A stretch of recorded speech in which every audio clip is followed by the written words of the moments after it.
بسم الله الرحمن الرحيم maanta waa 17 December waa maalintii xasuuqa loo geystay halkan aan taaganahay weerarka ka dhacay lagu soo qaaday xarunta xisbiga wadajir halkaas ay ku geeriyoodeen ayna ku shahiideen 5 wiil oo ka tirsan ciidanka xoogga dalka Soomaaliyeed xisbiga asagoo arintaas ka duulaya wuxuu go'aansaday inuu maanta dhigo barordiiq lagu xusayo looguna duceeyo dhalinyaradaas ayaga ah laakiin waxaan la kulanay maanta wax aad iyo aad dadka Soomaaliyeed dhan ama ka ugu riday ka fajiciyay inta go'garadka ah iyo guud ahaan shacabka Soomaaliyeed idilba waxa dhacday dawladda Soomaaliyeed inay xirtay jid kasta oo soo gala magaalada Muqdisho ama la isaga dhex socdo dhexdeeda magaalada Muqdisho dhexdeeda waxaan markaa hore u tacsiyeynaa shacabka Soomaaliyeed 3 milyan ee ku nool magaalada Muqdisho in la joojiyo barordiiqdaas daraaddeed jidadka looga xiray isku socodka loo diiday in isbitaalada aadaan iskoolada aadaan shaqadooda aadaan laga hor istaagay aad iyo aad ayaan ugu tacsiyeynaa shacabkaas iyada ah waxaan kala hoosta ka xariiqayaa in cabsida intaas leeg ee dawladda haysa ee ka haysa xisbiga wada jiriyo hoggaankiisa ay ka imaanayso taageerada shacabka oo cabsi laga qabo shacabka Soomaaliyeed ee taageersan xisbigan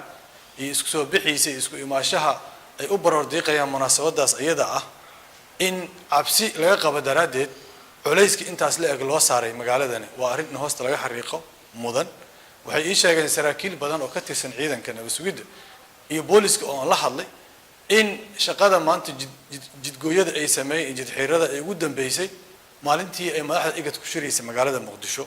xadka intaas la eg iyo baaxadda jidgooyada intaas la eg iyo caqabadaha intaas la eg oo la dhigay waxay ku tusinaysaa awoodda uu leeyahay xisbigan iyo taageerada shacab ay haystaan taasna shacabka Soomaaliyeed ayaan uga mahad celinaynaa annaga u tacsiyeynaa dhibaatadii maanta soo gaartay waxaan rabaa inaan kala hoosta ka xariiqo jidgooyooyinka isbaara dhigashada taangiyada ama beebayada ciidanka booliska Soomaaliyeed ay ugu deeqday beesha caalamka ee hoteelada hortooda lagu jarayo biraha la qufulayo xildhibaanada la xayirayo shacabka la joojinayo waxa shalay ka hadlay xubnaha bulshada rayidka iyo hoggaankeeda waxay tilmaameen si cad u sheegeen in haddii la waayo isbeeska siyaasadeed ay dadku ku cabiri karaan ra'yigooda iyo aragtidooda ay ku sameeysan karaan nashaadkooda siyaasiga ah oo ay ku soo bandhigi karaan taageerayaashooda kula hadli karaan dadkooda haddii la xiro khiyaarka furan ama wadada furan inay tahay wado dadku inay dareenkooda ku cabiraan si ka duwan si nabadeed inay tahay saas daraaddeed waxaan ugu baaqaynaa dawladda annagoo ka duulayna waxay maanta sameysay annagoo ka duulayna waxay baydhabo ka sameysay annagoo ka duulayna waxa ay ka sameynayso maalin kasta xildhibaanada iyo shacabka Soomaaliyeed ay kula kacayso annagoo ka duulayna waxay maamulada dalka iyo gobolada ku hayso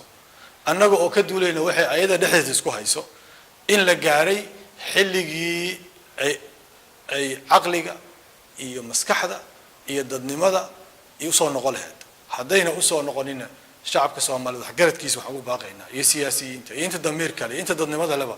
in arintan laga hortago in arintan la qabto gacmaha nimankaas dhalinyarada ee talada dalka sida nasiibka ku helay in gacanta la qabto la joojiyo la istaajiyo marinkooda intaysan ka gudbin xadka intaysan dhaafin xuduudan ay ka talaabin oo ay dalkan iyo dadkan iyo shacabkan dhibaato intaas ka badan u keenin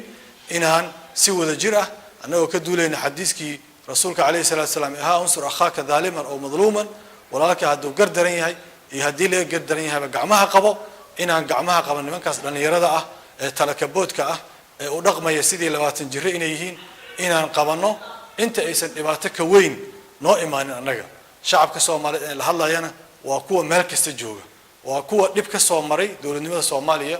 u soo maray u soo tiiri tacabeelay ayaan waxaan ka digaynaa dadka odayaasha dhaqanka lagu sheegay